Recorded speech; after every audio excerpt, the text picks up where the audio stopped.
Parsha Vayigash. SHK Vayigash, Tavshin Samaches.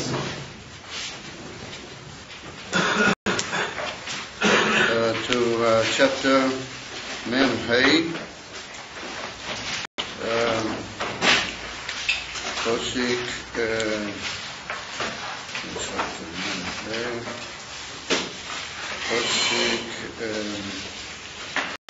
Posik Hay.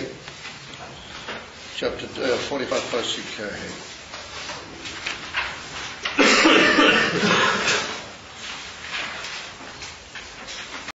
So this chapter is dealing with the moment of the great revealment of Yosef, when Yosef reveals himself to the brothers. We see that at the beginning he told everybody to leave the room because of the tremendous build-up and the emotion and the weeping within Yosef HaTzadik himself. And then he told them that he was in effect a brother that they'd sold him to Mitzrayim. And at the beginning they were unable to face him. The whole story as it occurs. And so then in Pasuk K, afterwards he sort of convinced them who he is. V'ato al te'atzvu v'al yicha b'einechem. He said you shouldn't be depressed and upset, and you shouldn't be angry. Ki machartem oisi heino, that you sold me down here to Mitzrayim. Ki lemichyo sholachani elikim lifnechem. Because the Eibishter sent me for the purpose of nutrition and for provision. The Eibishter sent me as a great provider for you. Kizesh nosayim hara b'kerav ha'oretz. It's already only 2 years that there's been the famine. She foretold was going to happen. The oid chamish shonim asher ein chorish v'kotzir. And there's another 5 years that's going to occur where there'll be no plowing and there'll be no reaping. Vayishlocheni elikim lifneichem. And the Eibishter sent me in front of you, losum lochem she'idis ba'oretz, to give you a force to remain within the earth. In other words, a preserving power here in the midst of the earth. Ulahachis lochem lifleito gedelo, and to cause you to all be kept alive and in life despite the terrible famine. Lifleito gedelo, for a great rescue. And then in the next pasuk, he adds an even further biur to those remarks. Ve'ato lo atem shlachtem oisi heino ki ho'elikim. It's not you people that sent me here, nor it's the Eibishter. And he's made me literally a patron to both to Pare, ruler of all his household, or Moshe b'chol eretz Mitzrayim. And then he tells them the famous instruction that they should go up back to Eretz Canaan and bring Yaakov Avinu down, bring his father down.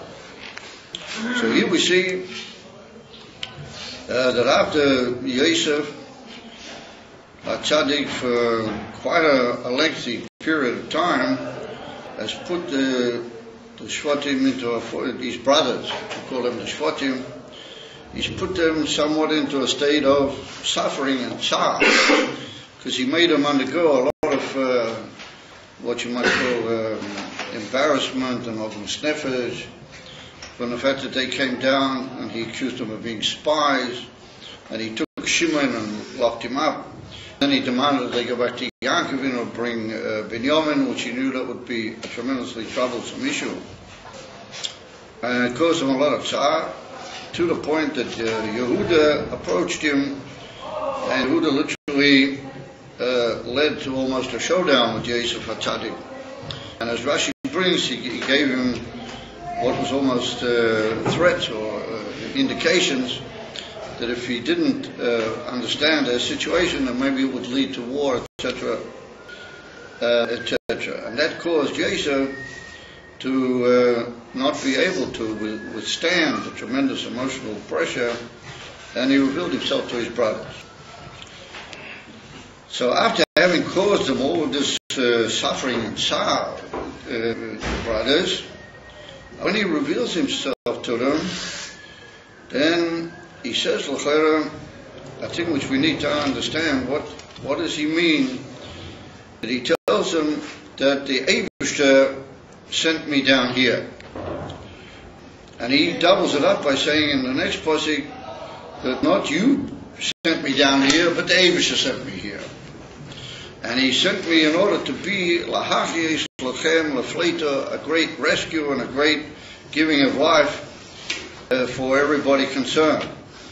And it's mashma that he means not only just for them, but ultimately speaking for the whole civilized world at that time, which was, if it hadn't been for the fact that Yosef had provision in Mitzrayim, then whole countries would have suffered starvation in the famine that was taking place. So he says, "V'yishlacheni elikim lifnechem, lahachis lachem lifleito gedolah." That the Eibishter has made a great rescue, and he sent me in front of you to provide. And so we see that it was a tremendously good outcome to the whole having sold me. And the implication seems to be that since the outcome was good, and we see that the Eibishter had a positive and tremendously beneficial purpose in the whole union, that he let you guys sell me down here, then that ki'ilu means that everything can be forgiven and forgotten, as they say, and everything seems to be ideal and fine. All we've got to do now is build on the great rescue, bring Yaakov Avinu down, and we'll settle everything with Pare, and you people will live with great provision in the best part of Mitzrayim, as we see later on, as the Chumash tells us the whole story. So I asked the Shaila, what does it mean that because the outcome was good, and everything seems to be that the Eibishter had a tremendously positive plan in having brought me down here, even though he suffered a lot in Mitzrayim, Yosef. First he was in the house of Potiphar, he was an Eved, and he suffered heavily over there with the whole scandal of Ashes Potiphar. And then we see he was put in jail for 10 years, and it lasted up to 12 years. As we see in last week's parsha, Miketz Nosayim, there was another 2 years that was added on to the imprisonment. That's a heck of a lot of time to be draying around in an Egyptian prison. I don't doubt it wasn't the most glamorous place in the world, to put it mildly. And then all of a sudden he says, no, that since it all came out good, everything came out, then you didn't send me, it was the Eibishter who sent me. So if we believe and we take the simple foundation of Hashgacha Pratis, particularly as we were taught by the Baal Shem Tov, the whole Indian of Hashgacha Pratis, that even if a leaf blows across the street from one side to the other, then that's Hashgacha Pratis, then of course the Eibishter sent him down. I mean, everything ultimately has to be taken as Hashgacha Pratis. So I mean, the fact that he came down to Mitzrayim, obviously the Eibishter somewhere or another brought that about. But in the meantime, the Shvatim did what was a very unpleasant and improper thing, that they hated first of all, and then they sold their brother. I mean, that's a tremendously serious matter.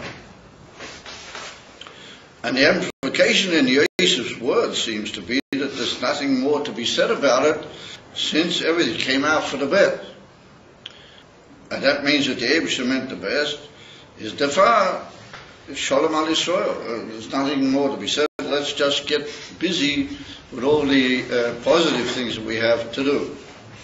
However, if we look over at the end of next week's Parsha, Parsha Vayigash, right at the end, after Yaakov Avinu, you know the Gemara said Yaakov Avinu loi mei, so whatever happened over there I don't know. I do know, but that's not the purpose of this year.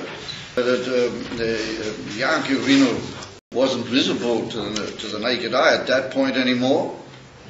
And then we see that right at the end of the parsha, before the end of Chumash Bereshit, the brothers say, oh, maybe now that Yaakov Avinu is not around visibly anymore, maybe now Yosef will take revenge against us and he'll pay us back all the evil and the bad things that we did to him. And in other words, that they were tending to understand that since Yaakov Avinu had been alive the whole time and he brought Yaakov Avinu down to Mitzrayim, then he didn't want to do anything that would cause Yaakov Avinu tzar by punishing the brother. But now that Yaakov Avinu is no longer around, there's a big room to suspect that maybe they're gonna, Yosef will pay them back all the evil that they did. So then we see right at the end of Parsha Vayigash, I'll just read you the portion, that the brothers got terribly worried now that Yosef was killed on his own, that maybe he would change his whole attitude, and therefore they sent representatives to Yosef to beg from him mercy, and then they themselves followed up and they fell down on their knees in front of Yosef, and they said to him, Ono sono pesha achelcha v'chatosa ki ro'o gemalucha. Please bear and put up with the deliberate sin of your brothers. We caused you a very great evil. We bestowed upon you evil. And please now bear that sin for our father's sake, etc., etc. Vayeft Yosef b'dabrim alav. It's written that Yosef wept again. Now that's another inyan. Notice that Yosef weeps on various occasions when they get to these inyan. Well, that's a big, well, it's so big, but it's a very interesting inquiry what the nature of that weeping each time. But anyway, whatever may be the case, that they came and they fell down. The Pasuk says that they fell down in front of Yosef, begging him. So Yosef says to them a very similar thing to what we just read in our parsha. Vayema Yosef al tiro. Don't be afraid. You must not be afraid that anything's going to happen to you. Ki hatachaseli ki mani. Am I in the place of the Eibishter? I can't do anything different than what the Eibishter does. V'atem koshavtem olai ro. You thought upon me evil, Elikim chashavo l'teva. But we see that the Eibishter, he thought it only for the good. Laman asoi kayem hazeh, in order to do like it is now today, lahachiyesh amro, to give life and substance to many people. Amro means not just the brothers, but like we said, the implication being to all the peoples in the area. And so he said, therefore you don't have to worry. I will look after you, and I'll give you I'll support all your families. I'll give you to live in the best places in the country, etc., etc. So we see a similar thing that Jesus says to them. It's all dependent in the Eibishter. It's got nothing to do with me. You guys had a bad thought. You thought about me evil, whatever that may mean. Whatever the detail he meant by saying you thought about me evil. But the Eibishter brought it around l'toiv. The Eibishter showed that really it was for the better, in order to bring about the situation as it is today, which giving life in the state of terrible famine to many people. So it's a tremendously great benefit. How could I possibly be in the place of the Eibishter? How could I possibly do anything? So, now in our passage in Parsha Vayigash, Rashi doesn't say anything about the whole issue. But over there in Parsha Vayigash, the Rashi does have something to say about it. Rashi says, Ki atachas ki mani shem Shema bim koimoi ani bitmia. What, can you possibly imagine I'm in the place of Hashem? Im hoishi reitzeh lahorei lachem klum ani yochel. He said, even if I wanted to do something bad, to literally to take retribution from you guys, would I be able to do it? All of you had in mind a bad intention. But the Eibishter meant it for the good.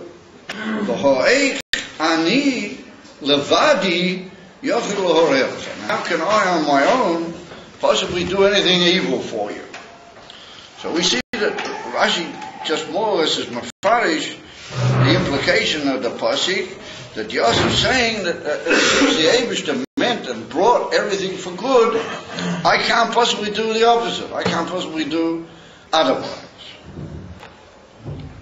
And then it's written that he promised them to give them all the benefits that they needed, to look after them, to feed them. And that's about the end of the story of Yosef with his brothers.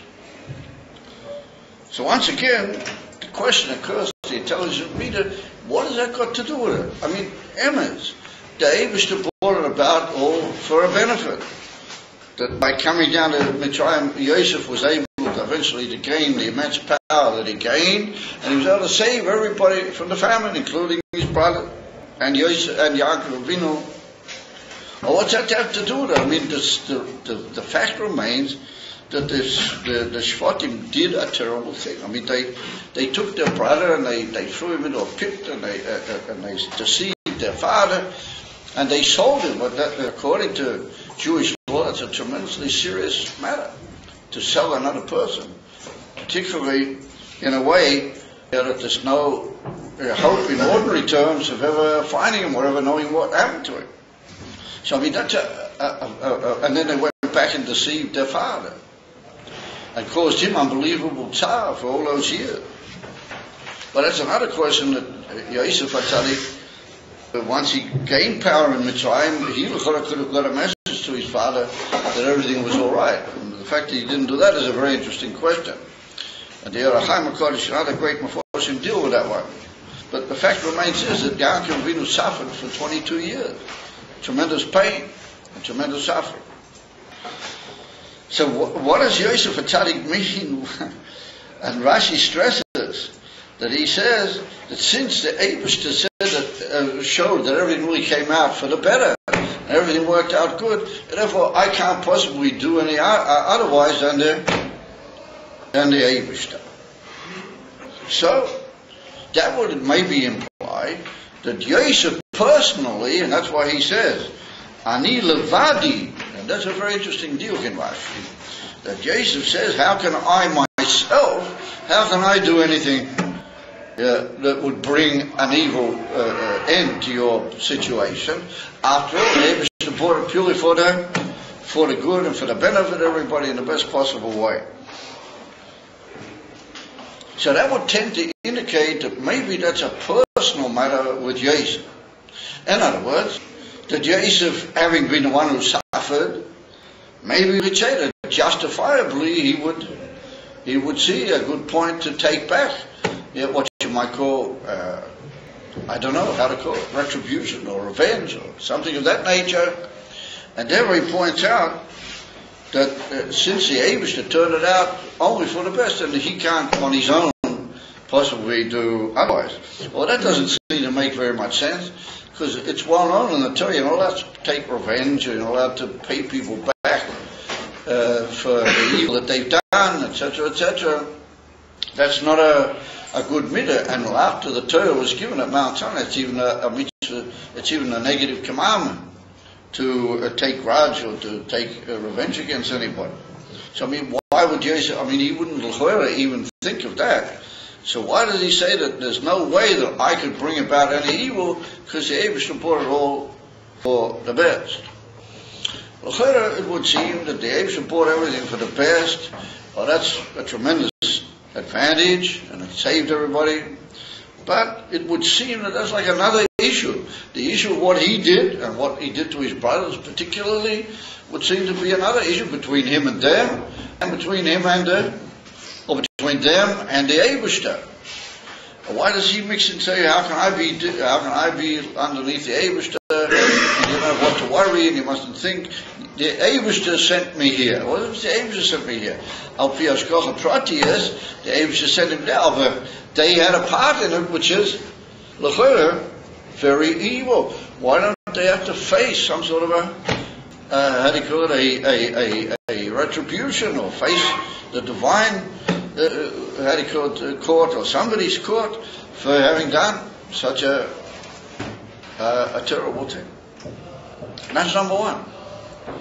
Number two, if we look carefully and we study all of the inyonim that occurred after Yosef revealed himself to his brothers, we don't ever find that he really called them around and he said, look here guys, I really want you to know that I really forgive you. You know, I'm meichel you, mechila, gemura, and don't worry, you know, let's consider it as if nothing happened, let's forget it, and I forget it, and so you can forget it.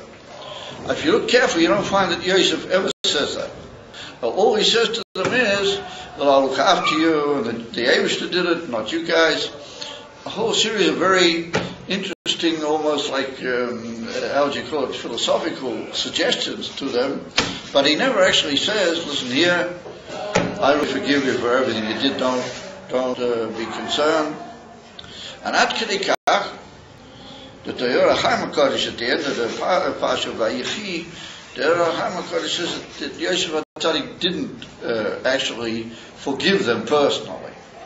We don't find such a thing, that he forgave them personally. And other great Meforshim, and even at Mashmin, certain Medrashim Chazal, because he didn't forgive them, Yosef, then you know the story that occurred with the Asara Haruge Malchus, how they called them the 10 great rabbis that were killed by the Romans. You know the story.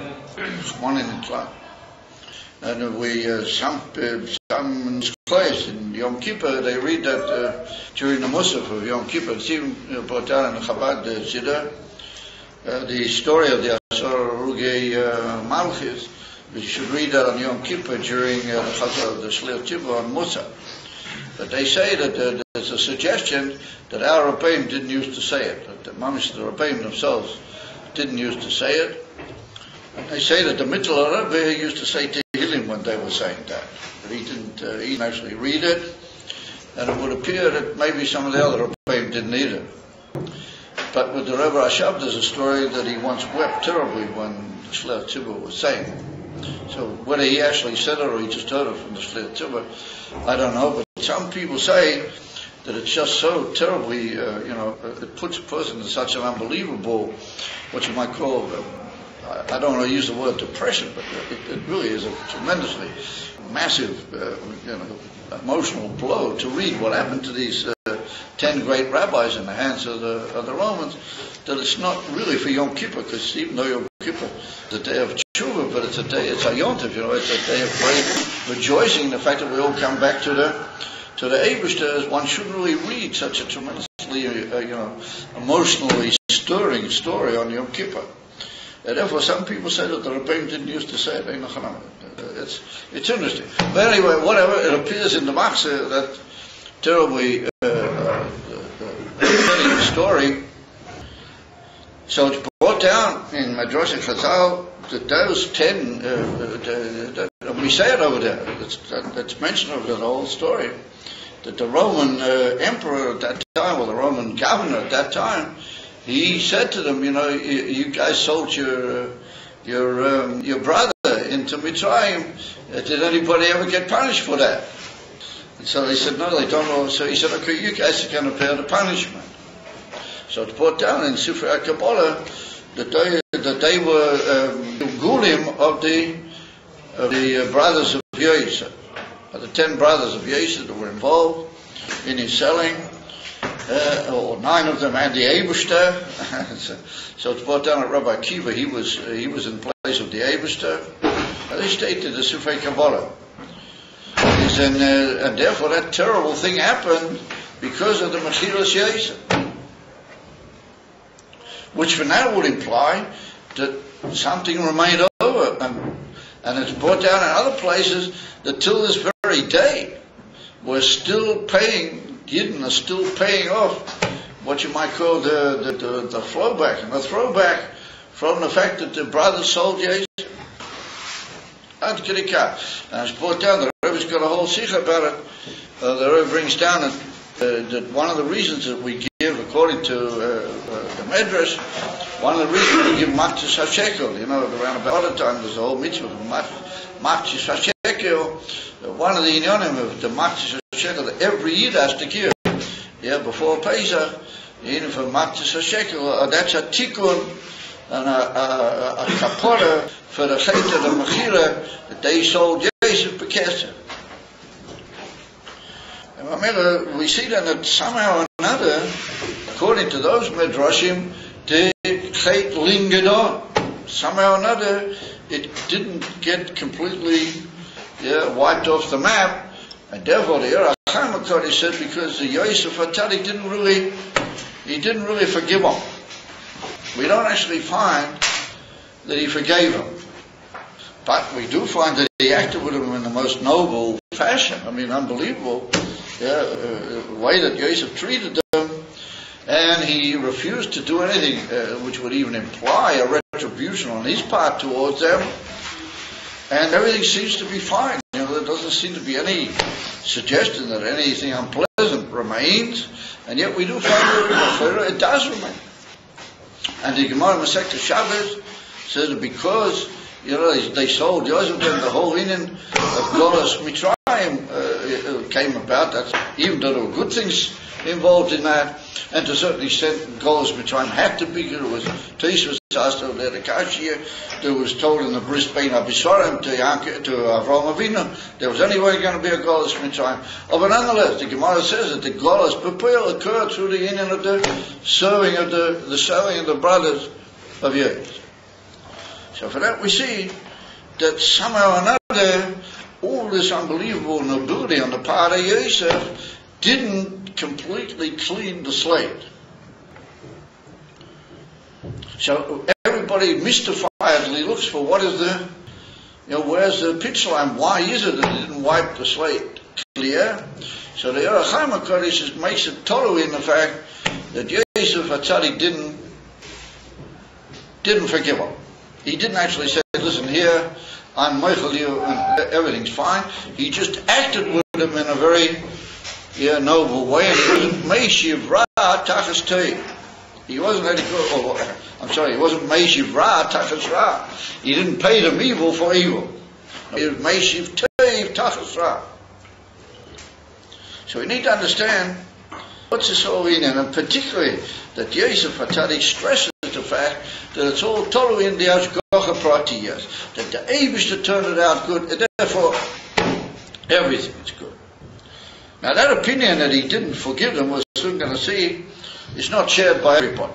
But in the Pesukim it looks that way, and also in the Yerachim. Anyway, does anybody have a Tanya here by anybody? Is it possible to get a Tanya quickly? There's my Tanya. I'm sorry, I should have asked for somebody to give it. There's two very famous passages in Tanya. The first one is in the Igeres HaKodesh, in chapter 25. Well, over there, the Alter Rebbe brings a statement of our sages which is not 100% clear exactly where that statement of our sages is. But everybody agrees that there is such a statement of our sages. It's quoted quite often in the early commentators. And that says that anybody who gets angry, somebody who falls into anger, is like he serves Avodah Zarah. It's like if he was serving idols. So the Alter Rebbe says, if a guy gets angry, he flies into cars, why should that be like he served Avodah Zarah? So it says the Alter Rebbe over there, there's a very famous passage, but it's brought down B'Shem HaBaal Shem Tov, or what's called the will of the Baal Shem Tov. So the Alter Rebbe said there's no will from the Baal Shem Tov. And he comments about that, and then the Alter Rebbe quotes what these people say in the name of the Baal Shem Tov, and that is that the Baal Shem Tov says that if you believe that everything that happens is from the Eibishter, every detail and every prat, every small thing that possibly happens is all Hashgacha Prat, is all from the Eibishter. As in Cain, if something happened to you which is not according to your taste, if you get angry, then it's a sign you don't believe in Hashgacha Pratiyas. Because you should say, well, it's not to my taste, but the Eibishter did it, then it must be from Hashem that all this happened to me. Is I have to take it in a good way. I can't possibly get angry, because if I get angry, it's like as if I'm questioning and flying against Hashem. So that's what the Alter Rebbe says. And then he says, because even if another person did you something wrong, even if a person who up to that point had been your friend or whatever, all of a sudden he did something that really was unpleasant, caused you a lot of anger, he said there's no point in becoming angry with him. Why? Because literally it's all from Hashem. So if it's all from Hashem, says the Alter Rebbe, and the Rebbe will say, why does he get punished? If let's say he did something that damaged your property or damaged your money, as according to Din Torah, he's got to pay back. Or if he damaged you in a really nasty way, then he has to pay more than just that. He has to pay all sorts of other payments, and so on and so forth. And he's punishable according to the Torah for having done that. So the Alter Rebbe says it's two inyanim, it's two things. He said he has bechira. Every Jew has got choice, free choice. So the fact that he chose to do that, that's his problem between him and the Eibishter. Although that had to happen to you, because since it happened to you, there's a sign that Hashem wanted that should happen to you. And that's all Hashem's Hashgacha. You don't have to be angry about it because it was meant to happen to you. This guy, he's going to get punished because he shouldn't have chosen. He didn't have to make himself the one that got chosen to do it. In other words, by choosing, he became a negative influence, and therefore Hashem will punish him for having done that. But ultimately Hashem would have found another shliach, if not him. If not him, it would have been some other way, because it had to happen to you. Whatever happened to you had to happen. I'm not ever come to this that you have no reason to be angry, because it had to happen to you anyway, and the guy who did it to you, he had to do that in a way, but he didn't have to do it. I mean, he by choosing, he got himself into the situation that he was the improper one that did it. Or it would happen to you some other way. I've never come to it that he gets punished, that happened to you, everything is true. That's what the Alter Rebbe said. So therefore, says the Alter Rebbe, there's no point in being upset about it. So comes along another calculation, if we just take that whole calculation a little bit further, and that is that everything the Eibishter does is for good. That's another cloud. You know, Rakiva, the famous thing that he said, Kol Mada Ovid Rachmona Latava Ovid. Everything the Eibishter does is only for the good. You know the story with Rabbi Kiva. How he said that, and he ended up saving himself and saving his life and saving everything. You know the famous manas, and the Gemara said the brachas. And then there's a famous story of even more than that with his Rebbe, with Nochem Ish Gamzu, because Rabbi Kiva learned by him a number of years as a Talmud by a great one of the great sages, was called Nochem Ish Gamzu. Why was he called Ish Gamzu? Because he used to say about everything that happened, Gamzu L'Teiva. So there's a famous sikha from the Rebbe, what's the difference between Gamzu L'Teiva and everything the Eibishter does is for the best? The Chayr seems to be the same thing, but it's obviously not, because it's another expression. And yet Rebbe Kiva was a Talmud from Nochem Ish Gamzu, but he didn't say Gamzu L'Teiva, he said Kol Manda Ovid Rachmona L'Tava Avid. So, I mean, that's another Indian all on its own. And if you want to look up in the Mafteches, nowadays there are these keys to all the Svarim, and you can find that Sikha Rebbe and you can deal with it.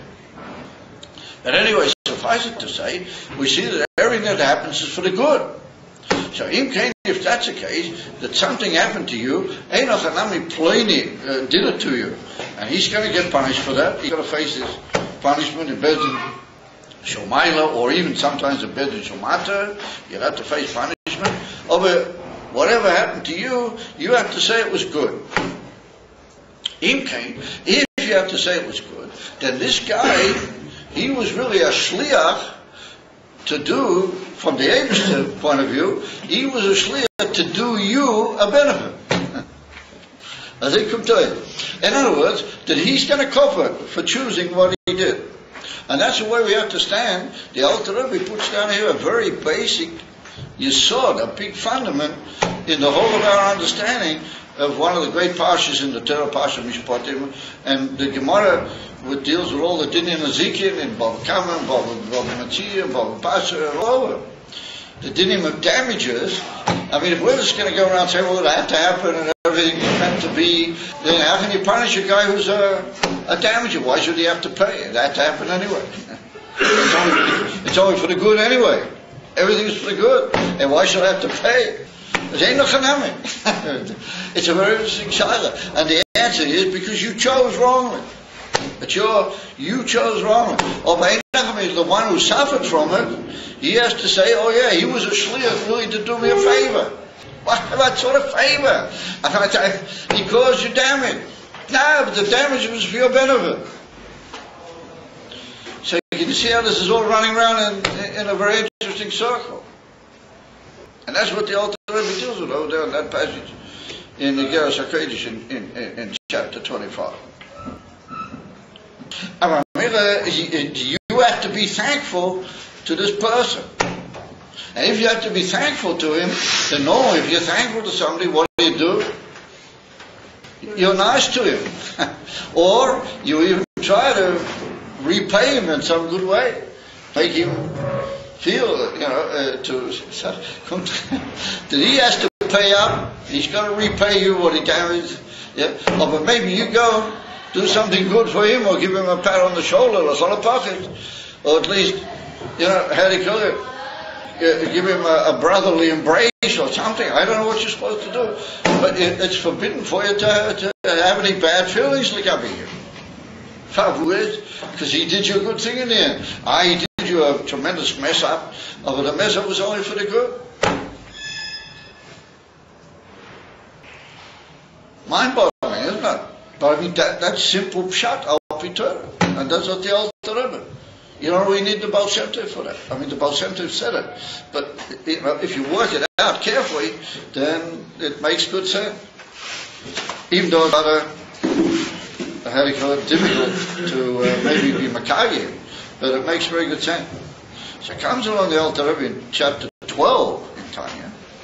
And here the Alter Rebbe says something which is getting closer to our field. That is that the Alter Rebbe in Parak 12 introduces us to the Beinani.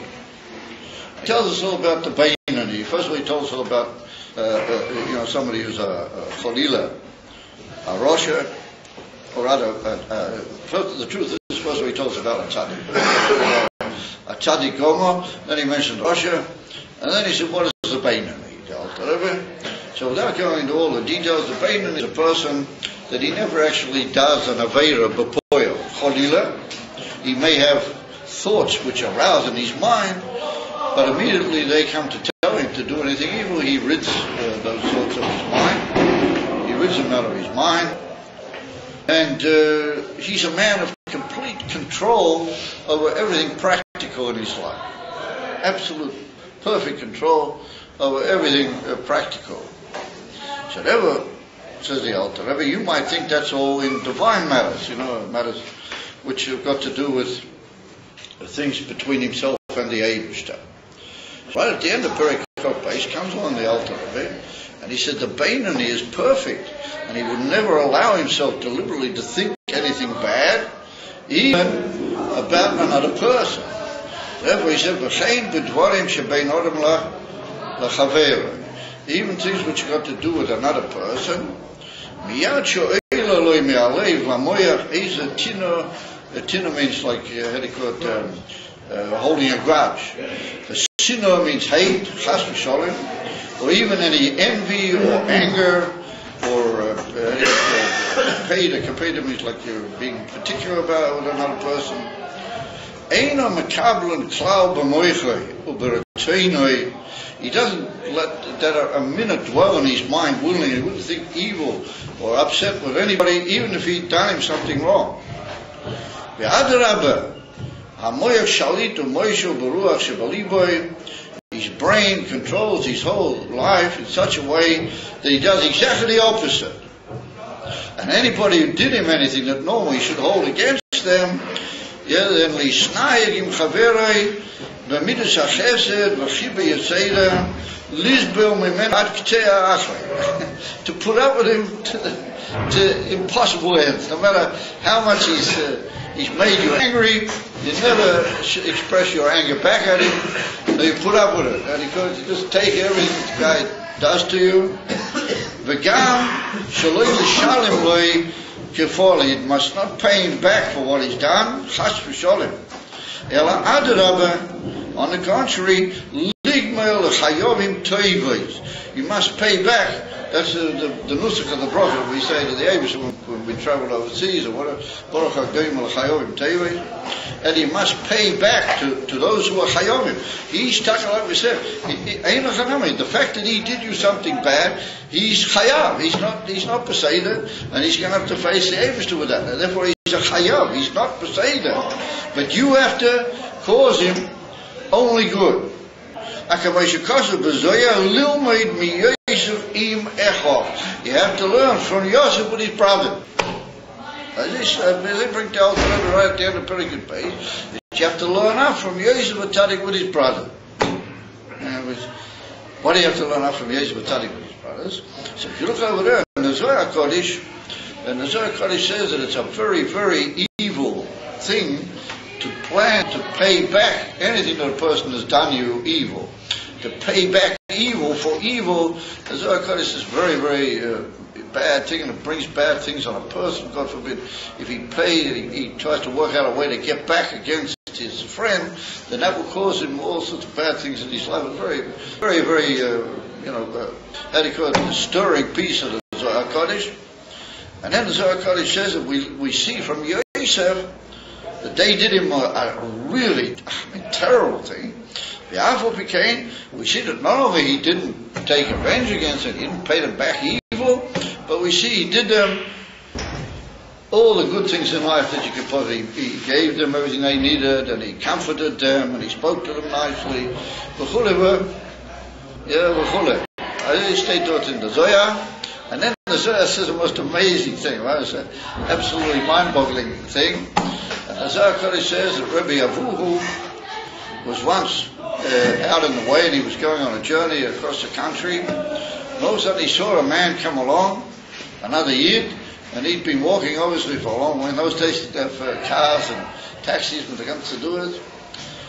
He'd been walking apparently for a long time, and he came to a little spot near where Rabbi Hu was, and he sat down and he tried to drop off he leaned against the rocks and he tried to drop off to sleep. But where he sat down was like a hole in the ground, and that's why he sat there, because you could sort of put your body into the hole a bit and lean against, like as if you had like a sort of a half a little chair, or a sort of, how do you call it, an easy chair naturally made there. But unfortunately that happened to be a hole where a big snake usually looked after itself inside the big hole. So the next thing is a big snake comes creeping out and sees this guy sitting in its way, gets ready to take a shot at him. And then all of a sudden there's a big tree right alongside. All of a sudden a huge big branch falls off the tree. This little guy is just sloughing away, and the big branch falls off the tree, and it falls on the head of the snake, and it kills the snake, boom, on the spot. And then they wake the guy up. He just kept sloughing, and everything's fine. So then he wakes up. Later on, he wakes up. Who is just so taken by this whole place that he's just glued to the spot. So he watches what happens. So this guy gets up, and then the next thing he goes to walk, and then in the meantime, because that branch fell, and some other branch also loosened, and the whole tree was like breaking down. So it's a much bigger, huge branch fell off the tree, and he just took one step past where he was, and the branch fell behind him. It didn't hit him, but had he not taken that step, then the branch would have fallen and hit him. So we see we had these two amazing Yashkocha Protis and like Nissim Mamis, one after the other. So Rabbi Omer was just absolutely mind-boggled. I said, who is this guy? Looks a simple yid. He's got his little peckle. He's been walking for miles. So he goes over and he said, what do you do? What's your, what do you consider to be praiseworthy in your life? What do you do that's good? So he wanted to get to the bottom of it. So the guy told him that every time in his life, when everybody does him anything that looks to be bad, he only finds a reason to show that it's really good, and he always does that guy back a favor. And he said, Toma, he doesn't manage to find the guy and actually pay him back, make him feel good. And what he does is at night time, by Krishma Shalamita, as is written there, you guys say on Krishma Shalamita, you say right at the beginning, I forgive anybody, and this. So he said, before I go to sleep, I make sure I forgive him with absolute forgiveness, and I even think, I even thank him for having, like we said, been a shliach from Hashem to bring me some sort of a tikkun. He stayed out in the Zohar. So Rabbi Abula said, he said, that's the sort of person you are. So now I understand why he had these two Nissim. So the guy said, two Nissim, what's one Nissim? He didn't know. He didn't know what the Nissim were. Because one happened when he was asleep, and the other happened when he'd already moved another pace further. Well, maybe he saw something about that one.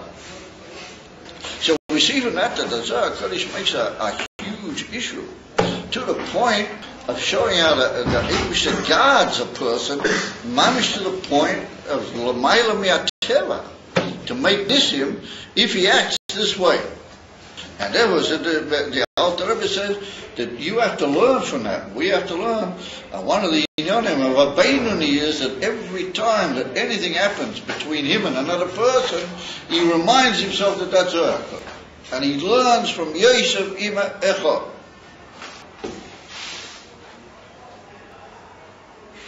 Hilly Plurs. It's a first piece in Tanya. There comes along the Rebbe Melech HaMashiach and a famous Ha'ara, which we're going to mention this Ha'ara a little bit later when I get to try and draw the whole thing together. Is anyway, the Rebbe brings down that there's a famous Saporno. You've heard of Rebbe Reinald Avadi's Saporno, but he was one of the early Rishonim. He also says everything but derech hapshat, but different than Rashi, in a different style altogether. So right over there at the end, at Bereshit, where Yosef said, am I underneath the Eibushter? Can I possibly do anything otherwise? So the Saporno says that Yosef said to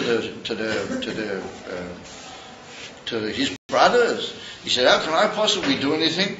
He said, you guys were shluchim only. You were just messengers.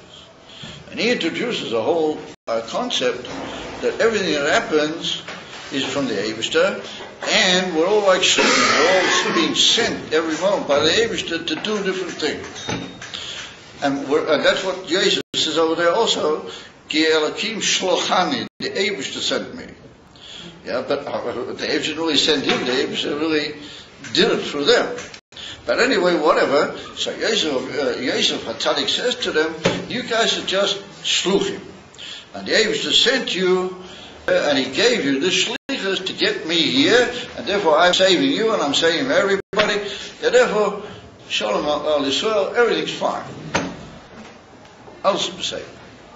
And lechem ma lidog, and I'm going to look after you, and all this. So here we see a new idea to the whole thing, that according to the Saporno, you just have to look at other people and other things that happen in life that being like, everybody's a shliach. We're all just being sent and we're being moved around by the Eibushter. And we've got certain, certain aims and certain achievements that have to be done. The Eibushter sends you for that, the Eibushter sends you for something else. Every now and then sort of collide. But that's also the Eibushter meant that. And you got to realize that the collision was all part of the shlichus. of the Eivner. Each one had his shlichus, and the two shlichus had sort of got mixed up somehow or another. Oh, it's all the Eivner's plan.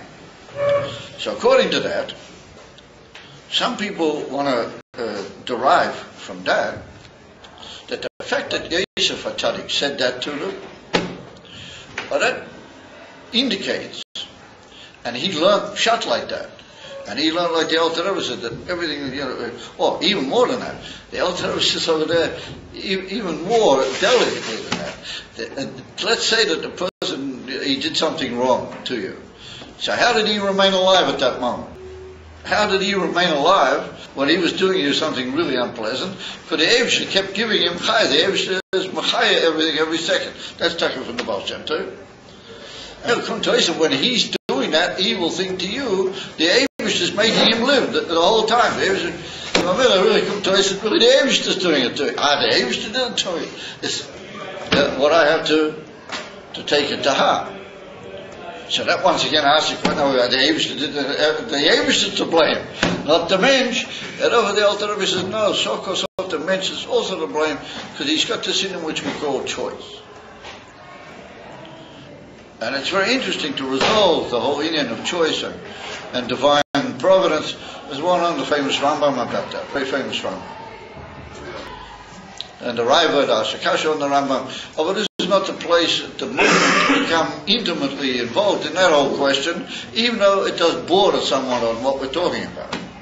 However, suffice it to say, on that basis, the fact that Yosef HaTzadik learned, according to the Saporno, he learned Pshat in such a way that some people want to say that that's an indication that Yosef HaTzadik really forgave them. Now, like we said before, the Yer HaChaim HaKodesh doesn't learn that way, even though he learns a little bit the way we're going to say now, and it's a very interesting, almost like two contradictory nuances in the Yer HaChaim HaKodesh. Because he says that Yosef HaTzadik didn't forgive them. However, it comes along to Rabbeinu Yehuda HaChassid in a famous passage in his work, and he says that really Yosef HaTzadik did forgive him. And how do we know that? Because Yosef HaTzadik said to them every time that it's all from the Eivshter. It wasn't you guys, it's all from the Eivshter. And like the Alter Rebbe says, that everything comes by SHK Vayigash. If you get angry, then it's like Avodah Zorah. It's like as if you're going against the SHK Vayigash. And the fact that Yosef accepted that principle, and he made it so tremendously clear to them that that's the way he saw only shluchim, and the ultimate shlichus that they had was to bring about a good thing, to bring about something b'pearl mamish which should be good, and therefore that's a sign that he forgave them. And that says the Rabbeinu Yehuda HaChassid that since he forgave them, therefore they were good on all fronts. In other words, the Legavi Shomayim, they were already good. Now, how do we know that they were already good Legavi Shomayim? Because we see that they really seem to have done tshuva, or at least to regret what they did. Because earlier in the piece, when Yosef was giving them trouble, then they had that big conversation in front of Yosef, and they said, "Oh, Gival, this has all come because we sold our brother," and that and then afterwards they had such pain and sorrow from the fact that they remembered what they'd done, etc., etc. And therefore, it appears that the Rabbi Yehuda HaChassid learns that that's a sign that they did tshuva. And if they did tshuva and Yosef HaTzadik forgave them, then everything is fine. But according to the Alter Rebbe and according to that Zohar Kodesh that we saw, it's not enough just to forgive them, but you've got to show them that you really appreciate the good that they really did for you, and in this particular case, not only for you but for all the other people that Yosef HaTzadik saved at the time of the famine, and therefore you've got to be paid, you've got to be Mishalim Be'er Toiv, you've got to be Hagoyim L'Chayorim Toiv, you've got to even show and pay back in a good way, and Yosef did that also in B'Shleimus.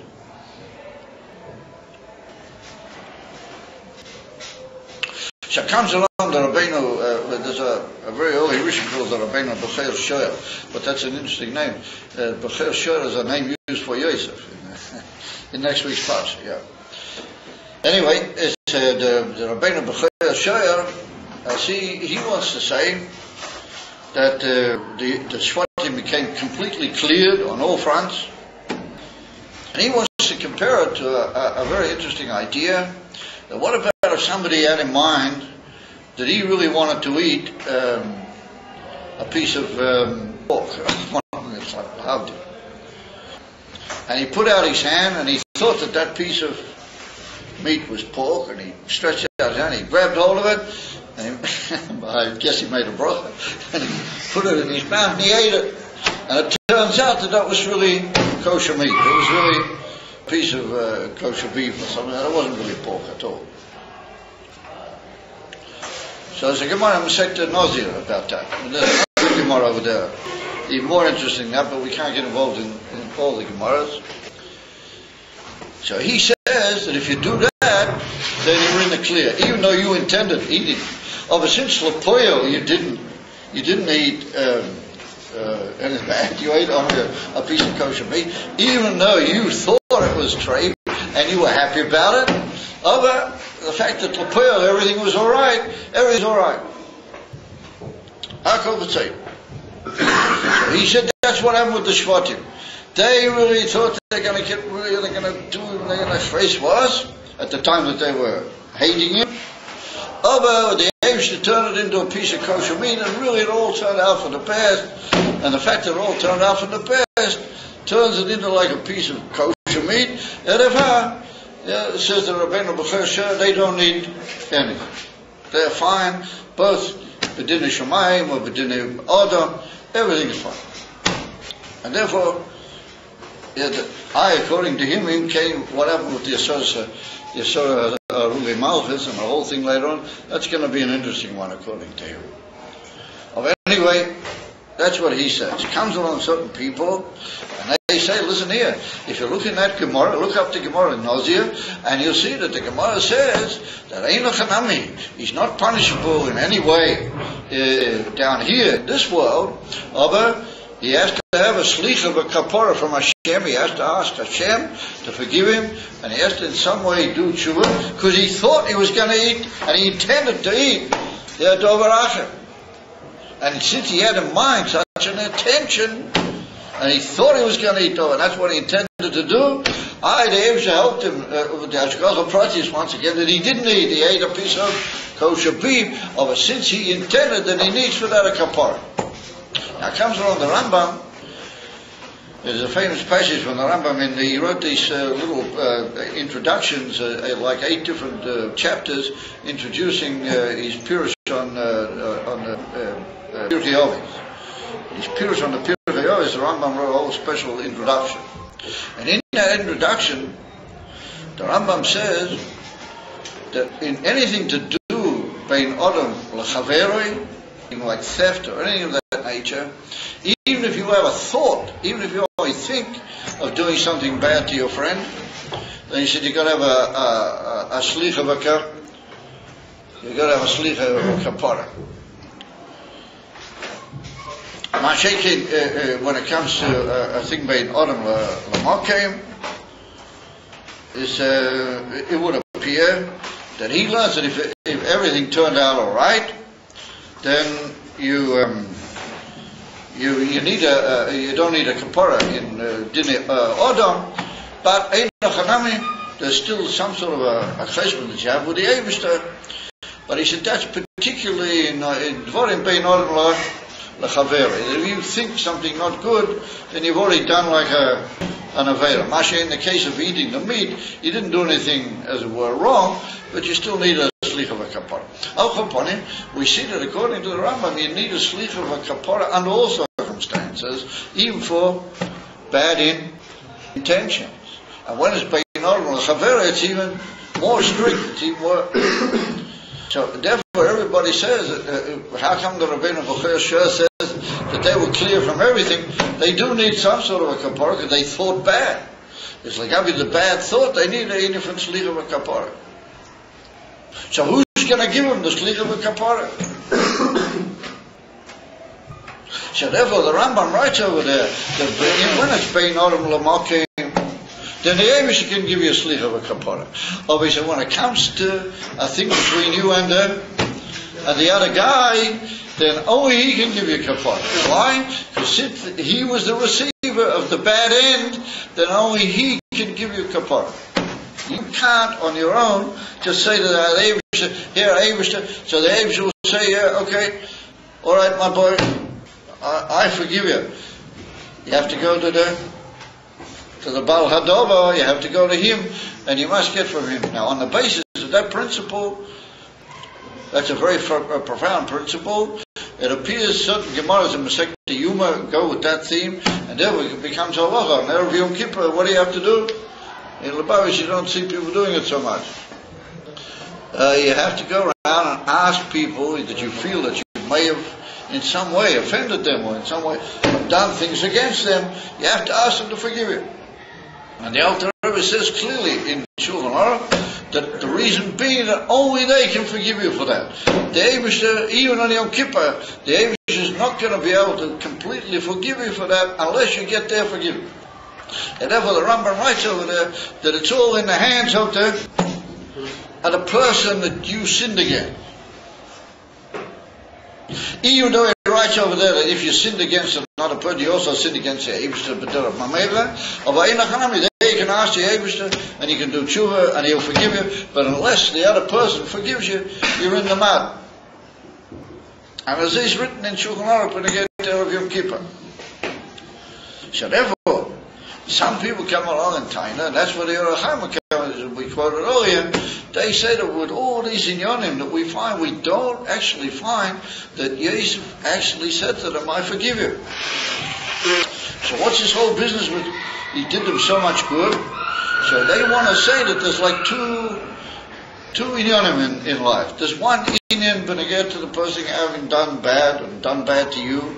So you've got to realize that he was only a shliach, and you had to anyway get that bad done to you, and that was really for benefit. And therefore you have to pay him back in a good way. On the contrary, you have to show him only good. You have to show him love and good and everything, and make him feel okay. But to forgive him and to say I'm merciful to you, and actually to give mechila, that's another issue. And therefore they say that particular Indian Yosef didn't do. And therefore that's what the Alter Rebbe brings in Tanya, that you have to learn from Yosef and these brothers. They want to say that what the Alter Rebbe means with that is only beneged to this Indian of knowing that really everything is for good, and that since everything was for good, that was for your benefit, and therefore you have to thank him even. On the contrary, you have to say a SHK to him, because he brought you a tikkun. And therefore you have to give him only good. Oh, but that's not really shy to the Indian of mechila, of actually saying to him, I really forgive you. I myself personally forgive you. And for some reaon, which I must admit, according to the Yerachim HaKodesh,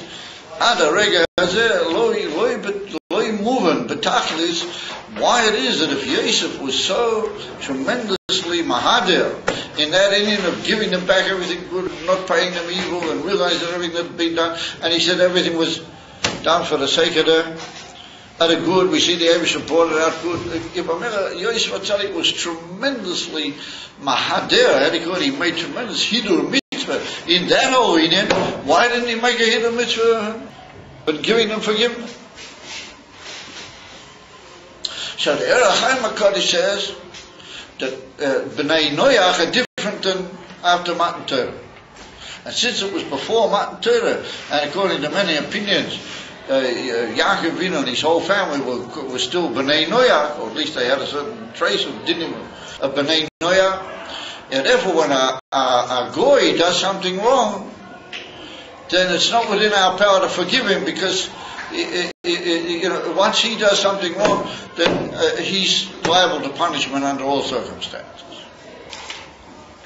And you can't come along and say, well, maybe yeah, maybe not. Now, once he did it, he was over one of the Sheva mitzvahs, then he gets a punishment under all circumstances. And therefore, we have the ability to in any way forgive him. But that's hard to answer such a teretz in a way, because even in Jewish law, let's say somebody did something bad to you and the Beis Din's going to punish him. If in front of the Beis Din you walked up to him and said, look, I really forgive you, would that stop the Beis Din punishing him? away. That whatever's the din that he has to get a punishment, he's got to get it.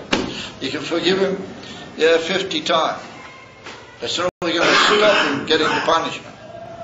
So therefore, we have to say that what Yosef didn't forgive them was because he really knew in a way that it really wouldn't help. That the whole in of forgiving them wouldn't really help. And Benegel Lepoya, he did everything that he could to make them feel well and to give them, like the Alter Rebbe says, L'shalem, L'chayovim Tevis. In that regard, he did everything to the end of all his possibilities. But when it came to the actual inyan of forgiving them, maybe he didn't want to forgive them because he knew that the Gabi punishments of Bezdin, it wouldn't help. But maybe in Bezdin Shomaila it would help.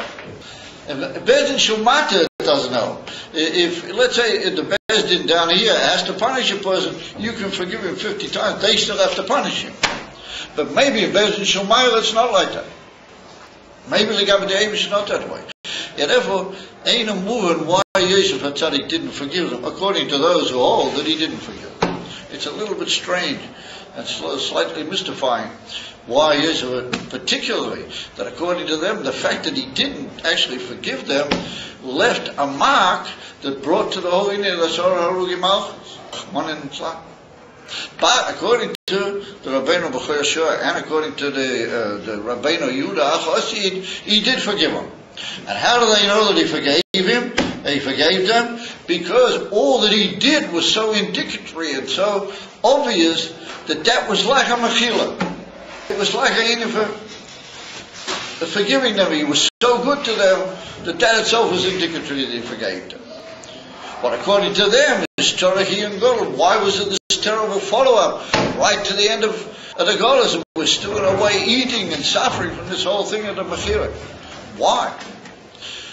According to them, if he forgave them and he was Mekayim to pay them back only good, and then everything seems to be fine. Why was it? The whole thing is Dayan Loy Bora. And Sarahi and Ayin and Azeh, according to the two shittas, you don't really finally answer everything with either approach. However, here we see an amazing Inyan. Just to sum up the whole discussion, we see an amazing Inyan that we haven't dealt with it enough, that Yosef HaTzadik kept saying, look, everything came out for the best. As if everything came out for the best, then that's a sign that everything's fine. What does it tell you everything came out for the best? Well, that means that the Eibusher really had a divine purpose here. He sent me, not you. What does that mean? I mean, they did send him. No, the Eibusher sent me. Since we see the divine providence brought about only good from the whole thing, well, that's a sign that ultimately speaking, everything's clear. And what is like we said, that's conceptually a bit difficult to appreciate. How just because everything came out for the best, that's a sign that really everything's for the best. And particularly that we do see that Yosef HaTzadik first of all put him through a lot of tzores at the beginning before he actually took the act that he took. So therefore, comes along and this will help us to understand, according to the Shitta, that he didn't forgive them, but in a way he did try to prevent the divine retribution occurring to them. And that's what we see that he puts all this tsar at the beginning. The Rebbe, the Tzemach Tzedek in the Torah has got a passage, a very unusual passage, where he talks mamish al pinigla according to the whole story as it happens. And he says, why, if Yosef were anyway helped by forgiving his brothers, and anyway helped by saying what he said to them, and doing what he did to them, then why did he put them through all this tsar at the beginning?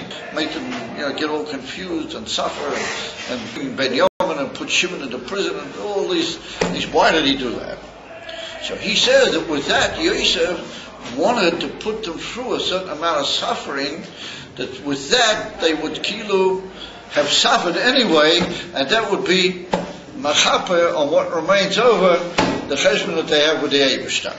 In other words, that was his way of, as it were, being moichel them. In other words, by putting through this tzar, they anyway went through the tzar. It wasn't necessary for them anymore to actually openly forgive them, because he put them through what anyway was going to be due to them mitzad the din shamayim. As they come to this from the Rebbe the Tzemach. And my mother, that makes very nice sense, that they suffered such a lot, but nonetheless, we see it wasn't enough. It wasn't enough, because later, the Eibishter still keeps holding this thing against them, even to the time of the Asara Huruge Maz, which is right at the end of after Bai Sheni. It's many, many hundreds of years later. So still, even with that view from the Rebbe the Tzemach Tzedek, it's still a little bit not clear what was the whole Indian here. Why was Yosef HaTzadik, why did he make it so dependent in Hashgacha Prati is that the Eibishter brought it out, Latui, everything's good, everything's finished, ain't Malidog Yoter. Therefore, there's a Sikha from the Rebbe, an amazing Sikha, the Rebbe Melech Mashiach, talks about another subject actually. He doesn't quite talk about this subject openly. But he says an amazing thing. And he brings down a medrash where the medrash says that Yosef HaTzadik fed his brothers and looked after them, despite the fact that they had done such a terrible sin against him. So therefore, you didn't say to the Eibishter, we have the right to say to the Eibishter, look after us, give us everything we need, even though we're sinners, even though we know what we really are. But just like Yosef, he knew what his brothers had done to him, nonetheless he fed them, looked after them. Is a matter what you should do without. I think the Rebbe breaks it as I read it, and the Rebbe is mefalf in that marriage a whole thing. He gets into other issues and other factors, but then he gets right at the end, he gets onto this whole question, and he says a thing like that. It's an amazing thing. The Rebbe says we have a cloud that Hamaisha Hu Eika. Hamaisha Hu Eika. When it comes to all things of getting things done, if you, for example, thought for hours about all the kavanas of tefillin, but you didn't put on tefillin lepoyo, then all the kavanas are not worth a taf.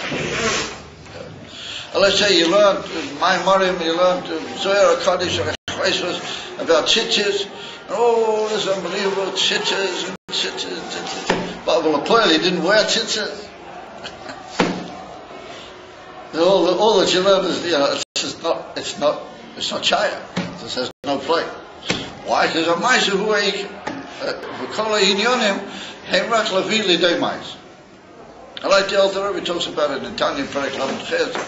Lamed Zayin, Lamed Ches, Barif is Gedeilah. Without Maisa, Shum Lo Lo Shavim. And so it is going to get to all Inyonim. You can learn Al-Pi Kabbalah, and Al-Pi Pnimis, Al-Pi Nigla, and Al-Pi Halacha. Inyonim Adein Shir, Adein Tachlis. But if you don't actually do it, L'Poyal, then it's not worth anything. The Eibishter also functions that way, says the Rebbe. And therefore said the Rebbe, Yidden come to the Eibishter with a bakosha. And this is not really Al-Pi Seder, it's not Al-Pi Seder, Hadinim B'Klau. And Yidden say, listen here, Yosef HaTzadik, L'Maisa, Yosef HaTzadik was B'Seder Gam. It could be in certain rules, sticking on him, maybe, who knows what was going on. But B'Poyel Mamish, he looked after his brother, despite all that they done. And he said, what was the reason? He said, well, look, the Eibishter did. Look what the Eibishter did. The Eibishter, you guys planned the place was, aber L'Poyel Mamish, the Eibishter Chashova L'Toivo, L'Hachi Yesh Amra, L'Flei to Gedolah, it's a great rescue, and it's an unbelievable thing. What does it matter what you guys thought? Forget it. The Eibishter, L'Maisa, bought it good. I don't have anything to do with only good. Ein malo, something my Indian is it. And according to that, there's a chiddush that sometimes when we see B'Puyel Mamish, how good a thing is, and it came out Mamish L'Teiva, everything is L'Teiva. Everything ultimately must be L'Teiva. It doesn't matter what. Of sof maybe we don't see the Teiva in certain inyanim, and in certain inyanim like Pikuch Nefesh, for example, we're not allowed to say, oh, it's all going to be L'Teiva anyway. We're commanded to worry about people's lives and their property, etc., etc. But that's the situation the way it is now. It's forbidden to say that from all of this unbelievable, terrible criminal action that is going on now, we're going to say, oh, it's all going to be good anyway. That's forbidden. But certain things did come out in life, then we have to say, we have the right to say that that's what the Eibush did, L'Poel and L'Maisa. The Eibush brought out L'Maisa, and therefore the Rebbe is medak. He says, L'man asoi kayom hazeh. The Eibush made it that way. Not it looked that way, but Mamish B'Poel, Hashem made it that way, and therefore we have the right to act that way in result, and we say that the Eibush brought L'Poel, Mamish everything is taken. People say, alles is good, and therefore Yosef Atzadik said the whole thing has been wiped off the map because the Eibush brought it about, let's say. And that would, if you think carefully, then that makes all the psukim make sense. Because otherwise, with all these other chishuvim, you're always left with a loose end. The Eibush made a good part, they didn't have a good part, like we pointed out, all these different little loose ends that still somehow remain. But if you say that everything practically, the Eibush, the Maisa, Huaike, came about good, therefore we have nothing to do but only good, and to assume that everything is good, and there's nothing more, and therefore Yosef Atzadik says, Al Tiro, you have nothing to fear from me or from anybody. That's what Rashi says, that Yosef says, yeah, I can't possibly put myself in place of the Eibush. Or what sort of cheshbon is that? We've got to work out Pitin, who's to blame. But that's what Yosef said. No, in another case, Ein Lachanami. But here it's just so massively good, and it's so massively obvious that Maisa came down into as our action on the part of the Eibush. So it's only good. We forget about all the rest. Well, according to that, it's only going to remain the Shaila. Why is it that there's this terrible sort of flashback when this whole Mechiras Yosef in the generations to come? It's not quite move on. So we can say that maybe what Yosef Atzadik meant with it, what the Rebbe means, to benagir to everything that there was in that particular time, and benagir to how he should act, and how he should make the Shvatim feel. That as far as he was concerned, and the whole situation was concerned, everything was fixed up. Oh, but maybe in Dakas, and that's what the Alter Rebbe writes in Tanya, if you look at it in chapter 25, the Alter Rebbe says that whenever an Aveira has occurred, a serious sin has occurred on somebody's part, and even though he may have fixed up everything now, but on a much delicate or a higher level, he still has what to fix up. So maybe that's the pshat. Ein Lachanami, on a simple and basic human and interhuman divine level, everything was fixed. But in a very, very delicate way, it appears that something still remains on a higher level. And so, for some reason unknown to us, exactly what that higher level is, they have to be the whole Indian of their Sorah Ruge Malach. However, it's very fascinating to find that what the Rebbe said, that everything came out good in the end, but Golui, well, that also has, and therefore that's a Maisa Hu Eike, and therefore we have to act the same way. This is an amazing principle, because we find that there's certain great Meforshim that they come along and say that a lot of very good things happen from the Mechiras Yosef, and they want to learn all sorts of very beneficial things that came out of it in such a way that we can make it understood why Yosef Atzadik in the end said there's nothing to do about this, only to derive good results and good conclusions from it. And the Rebbe brings down one that's written in the Zohar, and another, a slightly different place than what the Zohar we just quoted. But the Zohar Kodesh says over there that what happened was, through having sold Yosef in the Mitzrayim and brought Yosef to the point where he became like a king in Mitzrayim, then that means that the Mitzrayim, they became Meshubat to a Yid. And Yosef Atzadik was a neshama from Yidden, and all the Mitzrayim became enslaved to him, even to the point that Parah, in last week's parasha, the Mitzrayim came and they said to Parah, what's happening? What did Parah say? He said, L'chu el Yosef, don't come to me, go to Yosef. In other words, Yosef was the only one and only koyach in Mitzrayim, and all the Mitzrayim, including Parah, became Meshubah to him. So the Rebbe said that's the koyach that led to Yetzias Mitzrayim. Because the Gemara says that there was no more powerful power in the whole world at holding people enslaved than Mitzrayim. And it was physically impossible to escape from Mitzrayim. And the fact that the Yidden went out the way they did, that was because already the Mitzrayim had become enslaved to a Yid. And when a whole bunch of Yidden, the Eibusha gave them the power that they had as being Yidden, then the Mitzrayim threw the Yidden out. On the contrary, the Mitzrayim said, get out. And they helped them to flee, etc., because they became Meshubadim, they became enslaved through the Yidden that Yosef was the Melech of Mitzrayim. And that only occurred because of the Mechiras Yosef. And it's brought down in certain other great Meforshim, other things, but they spent tremendous effort in showing how really good things came out of the Mechiras. So once again, you can tell them what's it got to do with the fact that they did such a terrible thing. So that's what the Rebbe said, the way you can show everything b'poil mamish l'maisa, and you can reckon out tens of good things that came out of it, maisa b'poil, and then in all inyonim, the whole thing is metukah. המנהל יש לפעול בזה ולקשר את זה עוד כמה וכמה tremendous inyonim in Torah based on that cloud what the Rebbe says, and particularly based on the Sapona where he said that everything is just a shlichus, but the whole arichas hatvar. Anyway, what it boils down to, B'poel Mamish, is we see that two inyonim, we see an unbelievable act of Avos Ablilas and Avos Yisrael on the part of Yosef HaTzadik.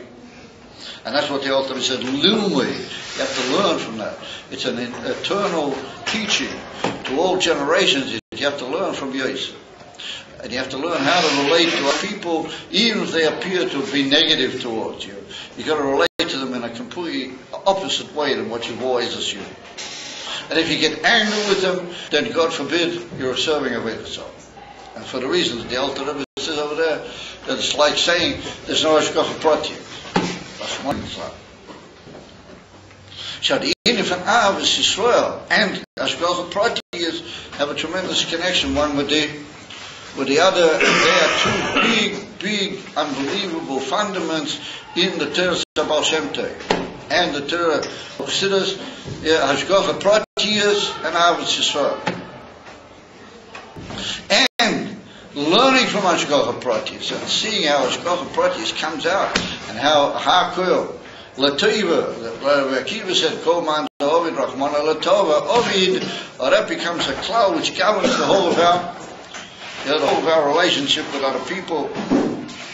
But a further thing we see, and like we just quoted from the Zohar Kodesh, that Yosef HaTzadik, he became a melech b'Mitzrayim, and everybody became meshubad. The whole Mitzrayim became enslaved to Yosef, even though Paro said, "I'm still the king." Of L'Poel, he was helpless with Yosef. Because when everybody came to him in last week's parsha, he says, "What are you doing with me?" L'Poel Yosef. Kol asher yema lechem ta'asu. Whatever he will tell you, that's what you're going to do. Azer kizot melech Mitzrayim. So from that we see that wherever there's a Yid, where he goes with a pshitas and with an obviousness, with the first moment Pari called Yosef in, here's Yosef getting out of the prison.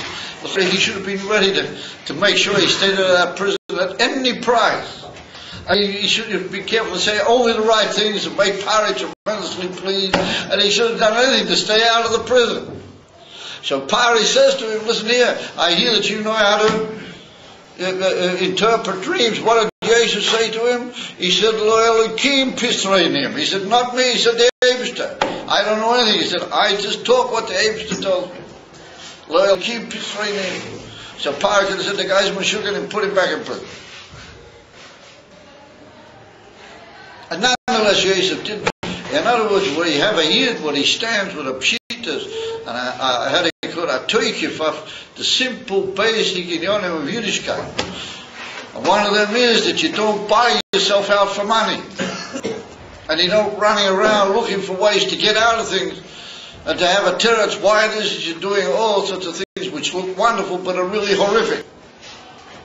And Yosef Atzadik was not that type of person. He was mamish hafuk mizeh. And therefore he said, Lo le'elokim tisfeinim. If you're going to put it in my hands, you're putting it in the Eibishter's hand.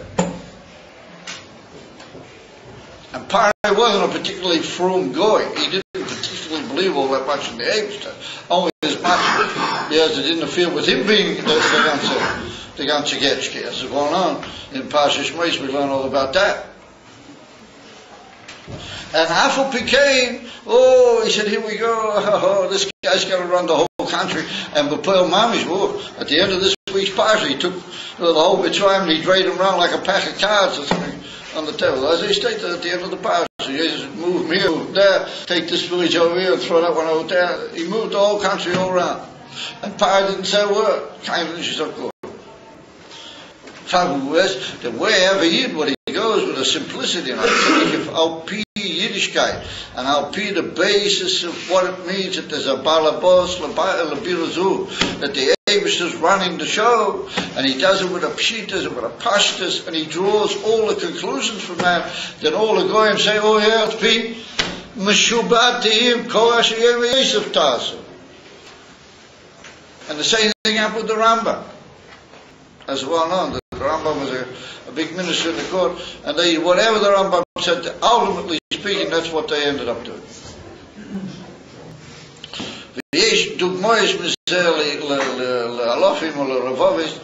Throughout history. That's going to get to tonight is Hay Tavis. What is Hay Tavis? Hay Tavis is that the whole Isfarim, but they have the Torah Baal Shem Tov, and they have the Torah, and the Neshama of the Torah, the Pnimis HaTorah written in them, and they were represented by a Yid that his whole Inu was only to say the truth, how it is, I'll be pashtas, I'll keep Shuta of Yiddishkeit and Torah. And the Rebbe never spoken big Kabbalah lessons to all these people. He always spoke to them very pashtas, directly and straightforward.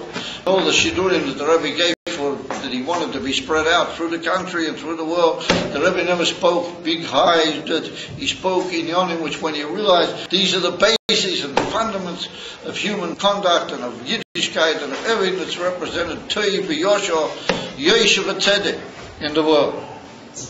What even Goyim are not only able to understand, they're supposed to understand. That's part of their whole purpose of all, is to understand those things. And we see that the Rebbe never was even taken into the court. He never went to give witness. He never said anything in court. And yet his word just ruled throughout the whole thing until the Supreme Court, after they made appeal, the Supreme Court of the whole United States. But there was Goyim, were the judges. And in one of the courts, I've forgotten which one. One of them was a Schwarzer. And one of the others was a Schwarzer woman. Well, I suppose it's unfair to make a difference. But anyway, Alpha became. They all said, Per Echad. There was no differences amongst the judges. Even after the whole appeal, they said that the whole Isfarim belong, and that's Hayput, the whole normal law in the United States. The law in the United States is if you're a inheritor from your parents, nobody can question that. You're the inheritor, you got it. That's exactly what this guy was claiming. And the whole Supreme Court of the United States said that in this case it doesn't apply, it all belongs to the Rebbe. It belongs to a guy what they began to understand that this is Yosef HaTzadik. Until in certain inyanim he's called Al Shem Yosef, because the Friedrich Rebbe was Yosef, and the Rebbe kept saying he's only the Friedrich beloved. And the fire them to Koyach Yosef, and all the goyim just came round. They all just said, He put their own way of approach. He put their own normal way of thinking. Everything against the normal anticipation of how that whole trial was going to come out. And I remember we see from that the most unbelievable, simple Hirua, that if you stand firm on simple terms of Yiddishkeit and the simple basic idea that the Eibishter runs the world, and that in the world there's a seder, a value, and that if you stand firm on those values, then Yeah, that's the way the world has got to function, because that's rotten Havaya, and that was Yosef Atali. Lelokim Pisreinim. Not he's really saying anything, he's only giving over what the Abishter said. Then all of them come along, even Pari, the Balabas of the whole world, even the American president, Bill Tishum Sofi. If they were just to say the right things, tens of years ago, he would have already passed him. He would have said, the Rebbe said it on many occasions. And what are they running around doing? They're running around doing exactly the hafuf. They're saying we can't do anything because we can't possibly make that the Goy would be dissatisfied. Boy, this man was deep inside. He wants to be dissatisfied. He wants to be satisfied pink fakir. And they go around saying, oh, no, we must make him satisfied. To the point where they're not even talking anymore about their own state. And it's weeks that they haven't used the word peace. Because everybody knows there's not going to be any peace. Can't possibly be. Half it became they keep going. Why? The Goy has to be pleased. We have to make sure that the Goy is pleased. If the whole United Nations are going to clap it, like they did with Sharon, and immediately after they clapped him, they used to put him to sleep. And he's not asleep and not awake till this day. All because he was so happy that all the Goyim got up and clapped him, because he said that he'd given away Eretz Yisrael to the Goyim. And the whole place now is full of the most unbelievable arsenal of weapons. Unbelievable. I spoke with a Yid last night that he's down in this place, Sderot, helping the people. He goes down there the whole time now. He comes on Shabbos Santok, and he helps the people down. He tries to give over the words of the Rebbe to these people. And he said that the enemies, the Yamak Shemom, say that what they're doing down there in Sderot is only a child's play compared to what they're going to do when they get all the rest of it in another couple of months' time. And they say it openly. And nonetheless, these guys go further. Why? Because they've got to make sure the Goy is pleased. The Goy is going to be pleased. Yidden don't exist. The Goy is going to be pleased. And we see that Yosef Atali was exactly the hafuk mizeh. Yosef wasn't concerned about the Goyim cloud. He was concerned about what is Gil Elokus, what's Ratzon Havai. When Pari heard that, Pari said, oh, Ein Noin V'chochem Kamoyah. I've never seen such a wise man. What did Yosef really say to him? He didn't say anything really tremendously brilliant. He just said the Abishter runs the world, we have to do things his way. That's all he said. Vayaminu b'Hashem u'v'Moshe Avdoi, that Hashem and Moshe Avdoi is for all purposes the same meaning, and therefore we have to do things the Rebbe's way. And until that will be done, confusion and chaos in the world. And Mamela, it's the same thing, but again, to everything in a person's private life. In his private life, he has to realize that there's Ratzon Havai. And that's Ratzon Havai that's given over by Avodav Hanaviyim, the emes of novice, the emes of prophets, that they give us over what is really the emes, and that comes down into the smallest detail in life. And Alideh, we say no, that everything is meant to be what the Abishter wants. How it is without Kabbalistic interpretation at the beginning. Later on, you can have all the Kabbalistic interpretation also. But first of all, Pashtas, well, that wins the whole war. You don't need any wars if you go that way. And that wins over everybody, and all the Goyim just become satisfied, and they become bottled. You don't have to have any League of Nations or United Nations. It's Narishkeit. Darkness something to them, and everybody just says, oh, Ein Chochem v'Norin Kamoyah. And that's it, and that's what we saw. That when the Rebbe came out with all the things he said, even the American president said we have to make a special day and sign on the dotted line and say that this man is right. And to get to the uniform, Chinuch, and to all the Inyanim that the Rebbe spoke about. So that's a message of Hey Tavis. But that is a message of Hey Tavis.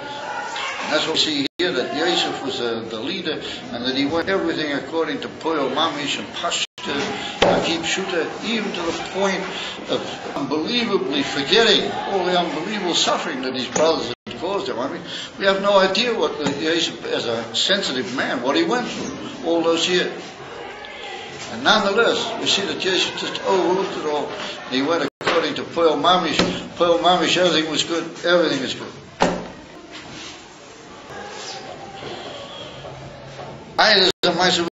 Who knows what the Indian is? But das is sicher that if there is still left any traces over from the Mechira Tzeish, it's finished. And that's what the Rebbe said, everything is finished. And we're holding mamish by the unbelievable precious moments who were just walking straight into the Geula.